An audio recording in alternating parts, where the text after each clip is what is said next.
Hi everybody, welcome to episode 2 of Future Secured, and today we're really going to focus on empowering the first shield, strengthening businesses and citizens from Australian Cybersecurity Strategy 2030.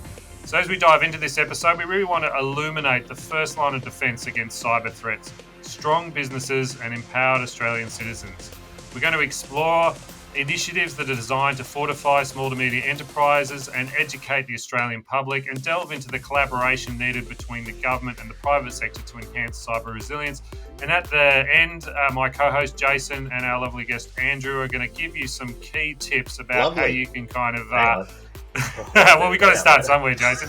I'm going to give you some key tips that you can take home and really kind of dive in and make some changes. So first of all, I'd just like to welcome Jason Murrell, the co-founder of Murrell Group here. And today we've also got with us Andrew Robinson, CISO from 6 Clicks. So if you both want to say hello to the listeners, and then we'll dive into the first question. Round of applause for Andrew. Hello listeners. Yeah, hello. Pleasure to be here. Fantastic. All right.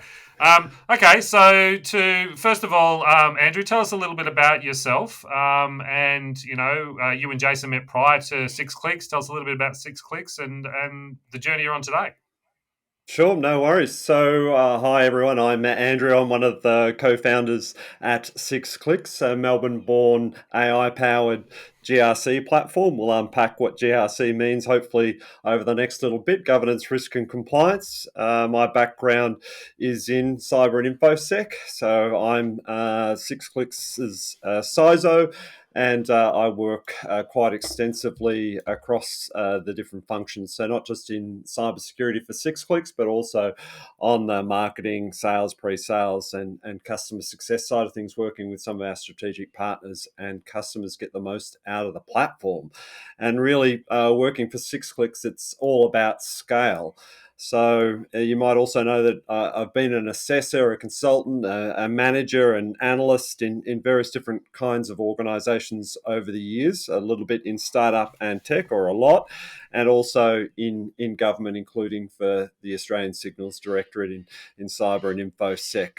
So all of that driven by both a degree of curiosity and wanting to contribute and make things better, because every time I ask the question, why is this going wrong, I get a different answer, right? So starting in the technical world, there's always technical challenges, but as you sort of move up the stack, there's all kinds of management, government, and now societal issues at play with cybersecurity. So it's always asking that question, why, and wanting to make a difference. It's driven me forward.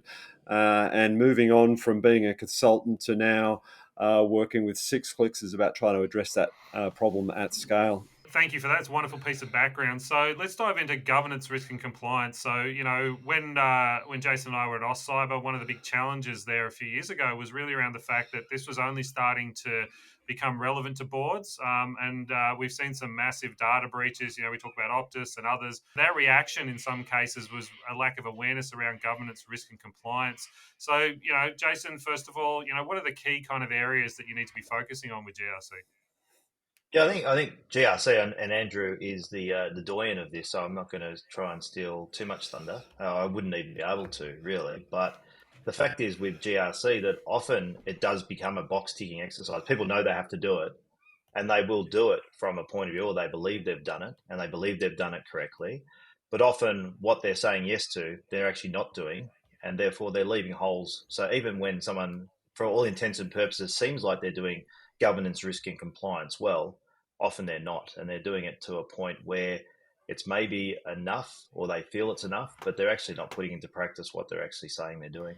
So Andrew, over to you. How have you kind of dove into this world of GRC? Tell me a little bit about, the kind of framing, what you see out there in the Australian, kind of business community. Sure, no worries. So GRC and why it's important to me. GRC is thrown around a fair bit in our world of cybersecurity. And I think it's often a little bit vague and often misunderstood as well. Governance, risk, and compliance. There's a lot folded into that. And I know another question you guys probably want to unpack is, who is it right for? If I think it's a good idea to do GRC, is it right for everyone? And the answer is probably not. So GRC is a good place to start for medium to large organisations that really have the resources to put the GRC mind to the problem, and they'll get the better outcomes because they'll be able to look at the full depths of what are they protecting, what's the criticality of it, what do we need to protect it against, and what's the best security control posture that we can afford to put into place to maintain those protections. And that is, a degree of complexity to grapple with. And, I know we've also got small businesses in the cybersecurity strategy, and something that I know you guys look at as well closely. And small businesses don't have the same resources to put that mindset at the problem. So I think GRC is really valued, as we'll unpack further. I think it's a great way of making sure that you're going beyond tick box compliance and doing what's right for your organisation. But small organisations, they don't have that same benefit. So really, if you look at the cybersecurity strategy, there's some other things in there to deal with the challenges for small businesses. But whether it's enough sort of remains to be seen. For those smaller businesses, we really need security simplified.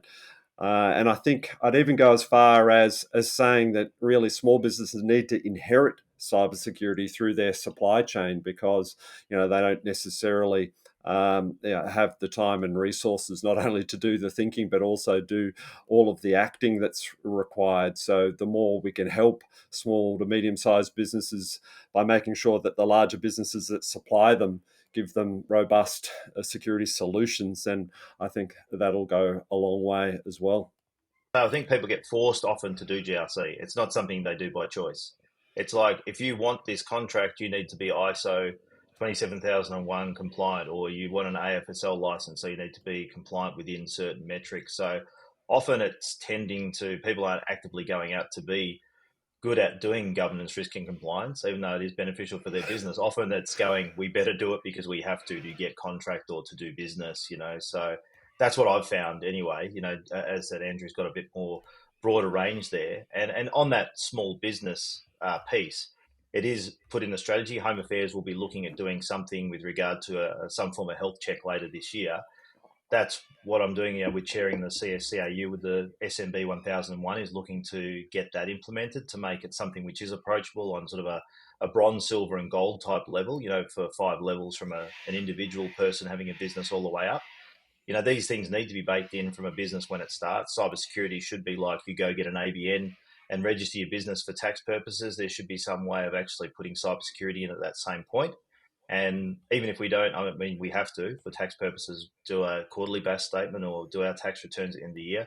It'd be nice to have, and it wouldn't, I think we'd all agree, to have a cyber audit at least once a year for a business to make sure that they're actually maintaining some form of safety in there. And, the bigger the business with more employees, the more regular they need to be updating that sort of thing, So that's what I'd like to see ideally. And that's where I think the CSCAU and SMB 1001 could fit into the picture as they go up into SOCI and other things that they may need, but at least start with some sort of base form. But yeah, what do you think, Andrew? Yeah, I want to tackle the compliance problem. I can't believe I'm coming on a vodcast and trying to fly the flag for compliance, but I feel like I have to, because if you look at the cybersecurity world, we're often saying, hey, compliance is a bad thing. I don't know why that is, but tell me that ain't true, but it is.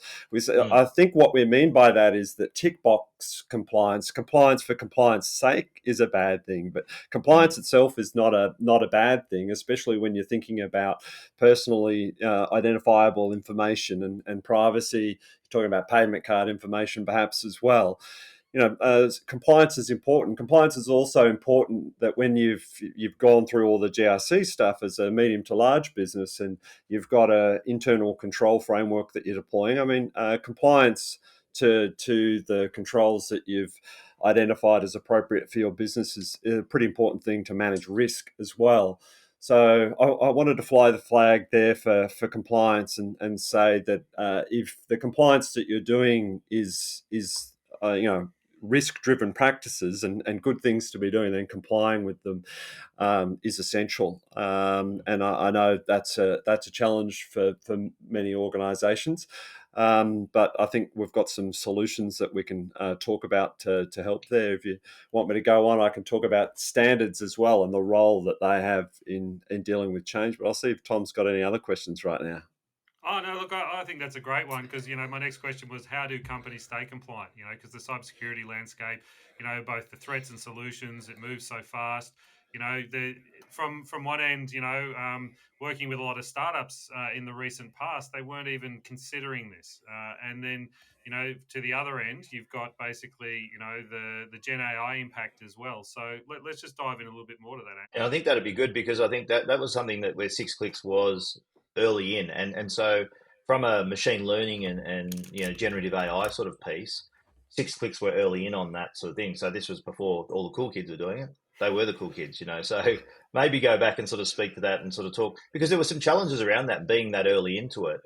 It's a lot easier to sort of explain what Gen AI is now, but when you first started, it was a different thing with Haley and all the different aspects of what was happening with 6 Clicks. Maybe just sort of touch on that, and then we'll go into the sort of standards and how they sort of fit in it. Yeah, go back in history. So yes, true.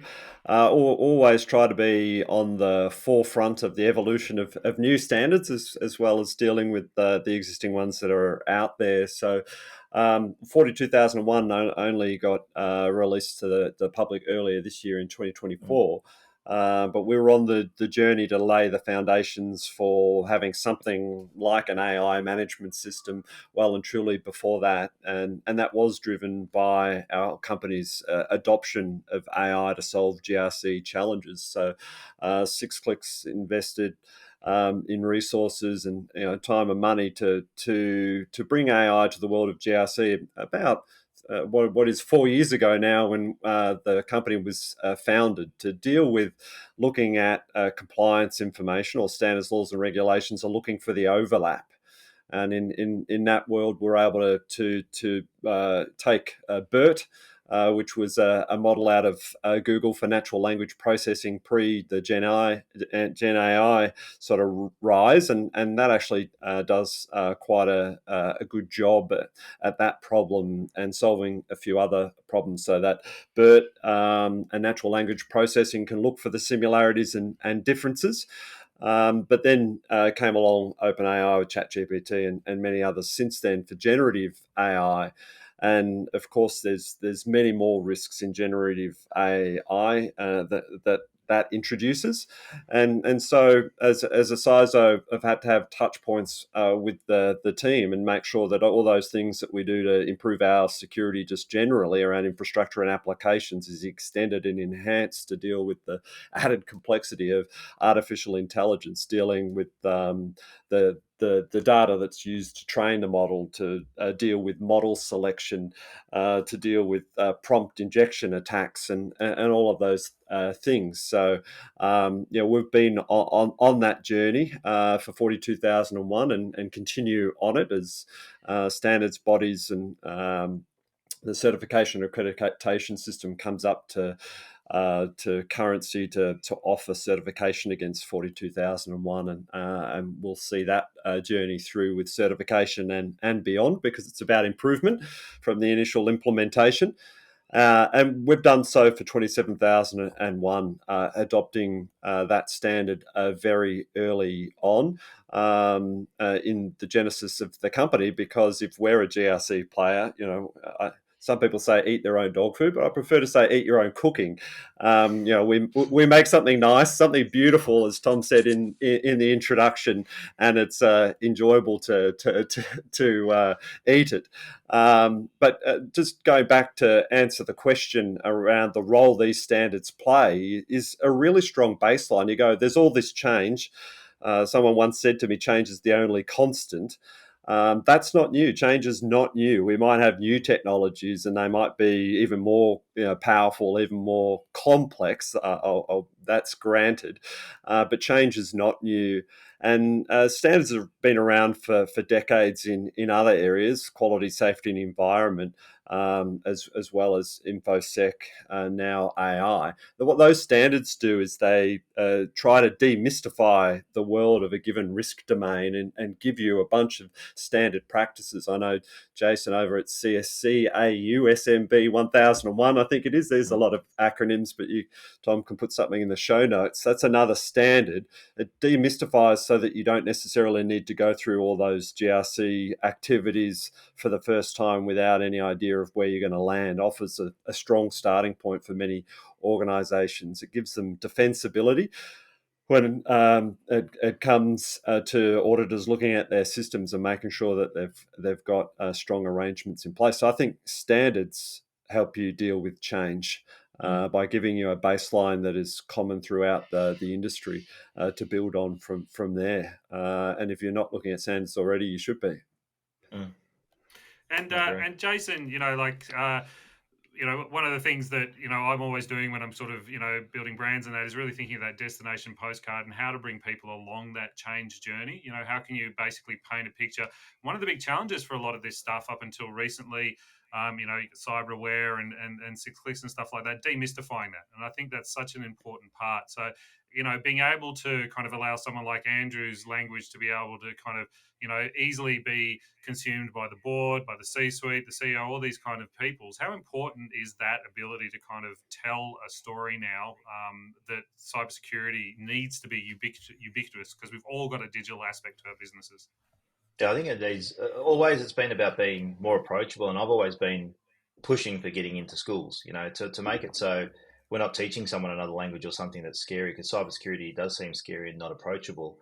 And that's why I've always used the analogy of, we teach kids to brush their teeth and put a seatbelt on when they go into a vehicle, but they're getting devices in their hands a lot earlier and actually able to access the internet and other things that from a young age are not being taught the right way to do this. And we don't have any framework around that. And going back to the strategy, I think that's where the government is sort of looking and focusing, or hoping to focus, is there was a lot talking about citizens and small business and things like that. But we really need to start in the schools. We keep trying to unlearn bad habits later in life, especially with cybersecurity. And then things like multi-factor authentication and all that gets seen to be looked at as, it's something which is making it harder for me to get to what I want to do. Whereas if kids are starting to do it younger, it becomes second nature. They're not as likely to. You don't see a kid, they just automatically before bed go and brush their teeth, or when they get up in the morning after breakfast, or as soon as they get in the car, they're just clicking the seatbelt in. In the 70s when these laws first came in, people did buck up a bit. I don't want to have to put a seatbelt on. This is such a hard thing to do. And, because it wasn't what they normally did. But if we get it in early enough, it's not a problem. And I think the problem with boards and everything, they see it as a problem. They see it as an issue, that's something they have to deal with. But if it was something which was more automated or something they already did, they wouldn't be as, sort of resistant to change or sort of buck up against it as much. I think it is looked upon as a cost and an impost to business, rather than, like Andrew said before, about occupational health and safety. We don't, we put signs around spills on the floor now. We don't, have ladders and chairs just sitting in the way of hallways and stuff like that. People are aware of that, and that's become second nature. We need cybersecurity to become the same way, that it's just baked in and it's just something that happens, and it's not an imposter business, but actually something which is like an insurance policy against and protecting people against harm. Yeah, and Andrew, how do you go, over the last kind of couple of years as this has evolved, bringing the CEO and the C-suite along and the board on the journey, how is that challenge, and what are some of the things that you've kind of found that work really well in translating that language from that very technical part? Sure, it is one of the challenges. There is no standard methodology for engaging with a board or executive team. The way I've done it is generally by being fairly transparent around what the current status is and where we're going. But also, when I say transparent, not being the CISO that cries wolf all the time, because that's not good. That could be a drain on resources. I guess what makes our program pretty strong is that I also wear the co-founder hat as well as the CISO hat. So that gives me a seat at the executive team and an observer on the board, and so that makes a big difference. So I think that comes down to governance and where your CISO sits in the organisation. If your CISO is too low in the organisation, then it's unlikely that whatever you communicate, it's going to make it to the top. The same way that you put it out.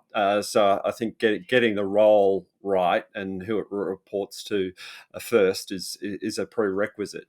And then it's about sharing the right information and sure, a bit of business language in there as well. So what business objectives aren't going to be achieved, if we don't do this security initiative, or mitigate these particular risks. Only if you articulate that, especially in today's climate where cost is a sort of a key factor, is the CISO going to get the budget and resources. The other thing that's really quite interesting, I almost forgot, is but I shouldn't, is the number one metric that we have around security is our contribution to revenue. And you might go, well, that's a bit unusual, but actually the amount of due diligence questionnaires and the amount of deals that wouldn't close unless not only were we 27,001 certified or IRAP assessed, that often the security team is actively engaged in the pre-sales process to make sure that the needs of a customer in terms of security are met, and then we take the revenue that comes from that deal and sum it up at the end of the month, at the end of the quarter, and explain that if we didn't have our security program and maintain it the way that we do, then those would be missed opportunities. So that speaks directly to the language of the executive and the board. And that's the forgotten part sometimes, isn't it? I was just going to say, Tom, sorry, before you ask the next one, is that the reputational damage and things like that people don't sort of take into account, but also they often don't think about protecting their customer. That's the problem. It's profits first, and almost the customers have become an afterthought. And from what we have seen from a lot of these breaches is that the customer hasn't been respected. You look at GDPR and things like that over in Europe, that they make a big difference when actually the onus is put back on and you actually put a big enough carrot and stick to sort of whack people if something goes wrong. A lot of businesses need to put their customers first and put themselves in that shoe. And I think hopefully, I know probably Andrew's the same, is you want to see customers actually have, or us as citizens have more control over what we share, what we don't. And, I just did an article the other day about the digital licenses, coming in Victoria. There's just not enough rigor around a lot of these things before they go and put it into market. It's like, oh, we're going to do a digital license.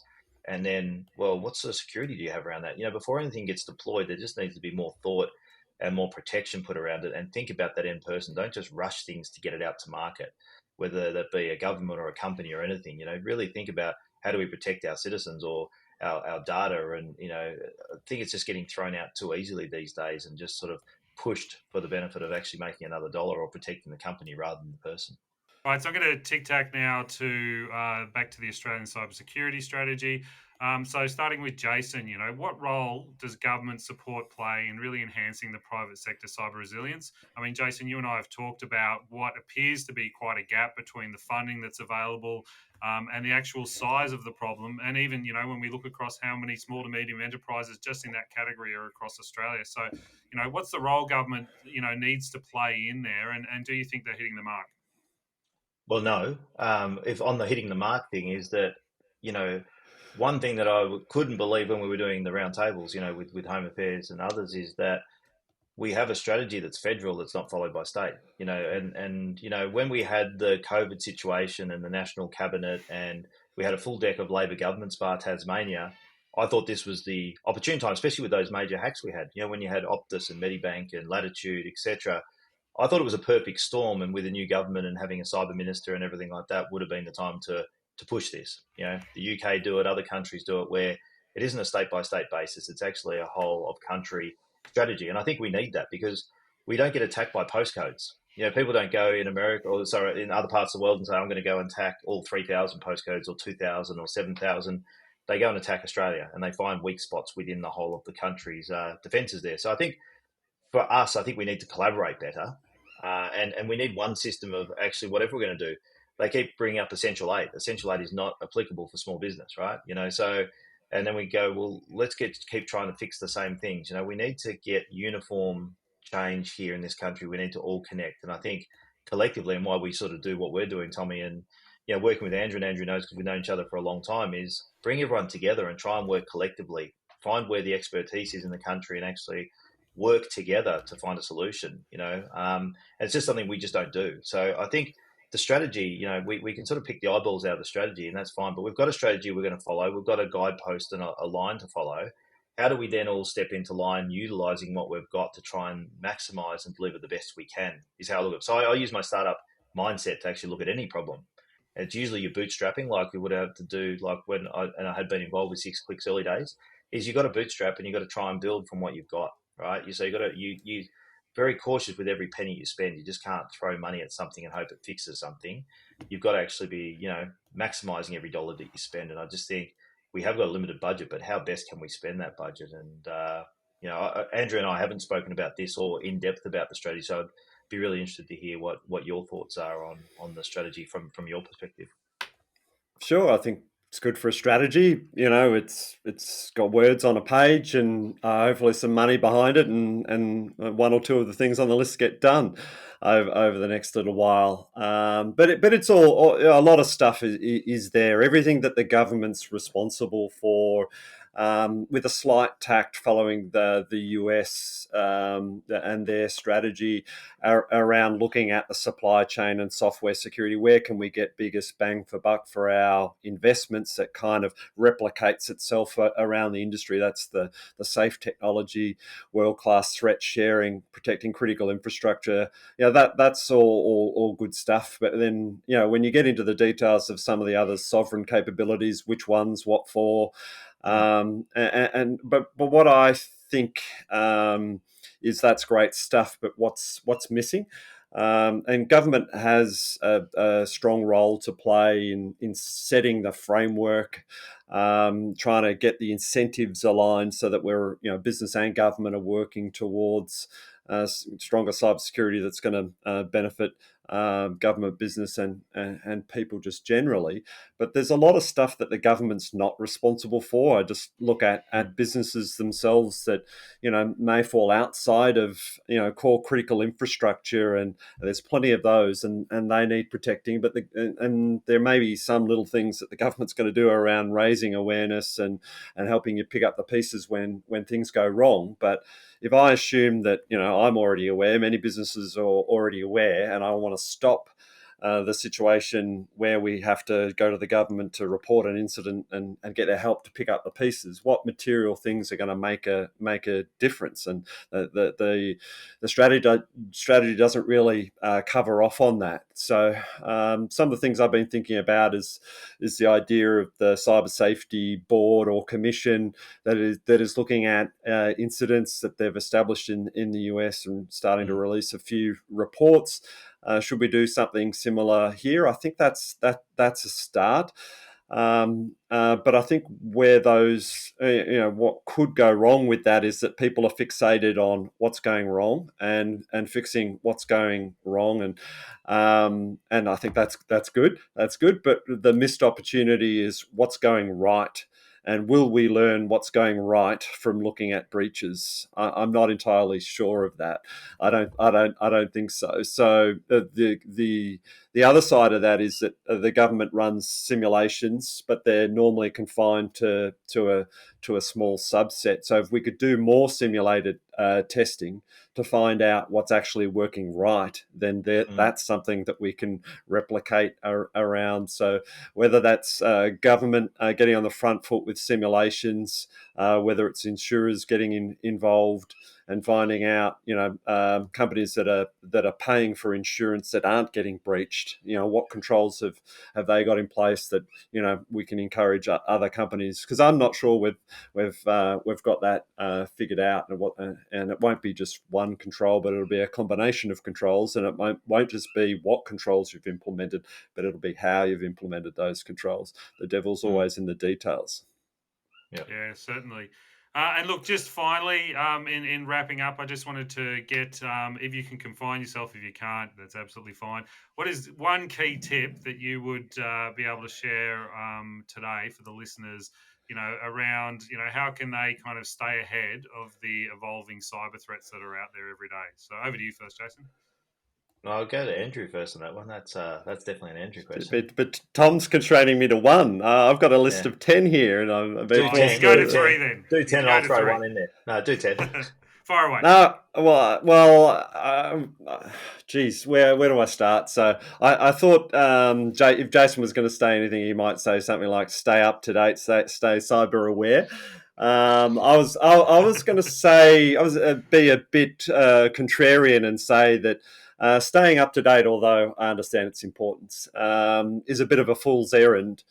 I've tried that. I've got very little hair left. I think a part of the answer is to disconnect, to go offline, think about what's important to you and how you can protect it. And one of those answers could be a less dependency on technology.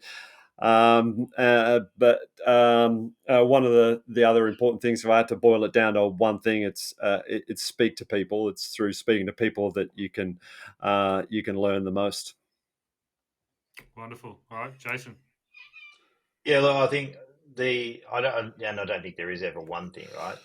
That's not the thing with cyber. I just think we haven't even got the basics in place. That's often the issue. At a broad level, if we're looking across the country, we don't have the basics in place. And I think it's good that the government has done that campaign with, passwords or strong password managers, passphrases, multi-factor authentication, and then the updates when available. I think that's a good basis to start with. I think if we can get that message across, that is really that slip, slop, slap of cyber. I think we need to start with a baseline before we can build anything upon it. And I think as a country, if we can actually start to really drill that in, that's going to make a bit of a difference there.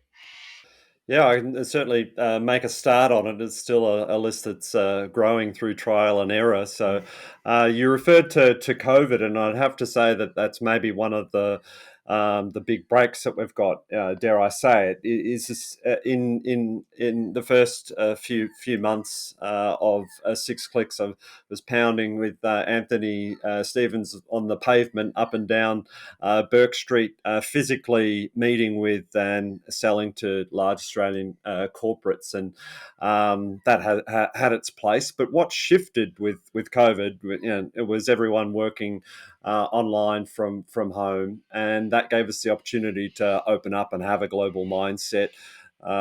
Which is a good lesson learnt, that you can now do business online more easily than you could ever before, and that offers huge advantages. With that, there's probably some disadvantages as well. Obviously, the social disconnection thing, but what I'm thinking more from a startup growth perspective is when you grow in foreign markets, and we've been into the US and into the UK, make sure you've got really strong leadership in those areas.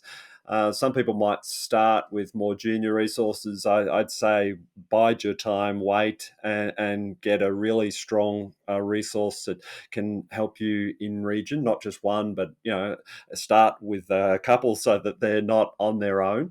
I think that they're some of the lessons that spring to mind. And the other one would be focusing on your customers. We've talked about that throughout this session in terms of quality, but it's also very important for a startup to achieve product market fit. So making sure that the customers that you bring on you really want, because you're going to work with them closely to evolve your product, and you don't want to just listen to one customer and build your product around that. So you have to have the strategy in mind, but I think you should always be open-minded and make sure that you're closely listening to customers to make sure that their needs are met. That'll be probably number two. And then the third one's probably an internal reflection on the people that make up your company. I think the most important thing is to look after them, because without the team you've got nothing. So it's been important to me to look after your biggest asset, I guess, if I reflect on GRC terminology, which is people. Mm. Wonderful. Thank you very much for that. And thank you for joining us today. And listeners, if you want to find out more about Andrew Robinson, about 6 Clicks, we'll have his LinkedIn profile and the website in the show notes, so you can dive in and connect with that.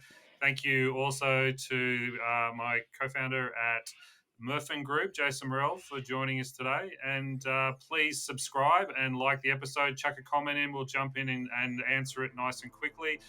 We love to interact with the listeners. So thank you very much for joining us today. And we look forward to our next episode. Thanks, Tom. Thanks, Jason.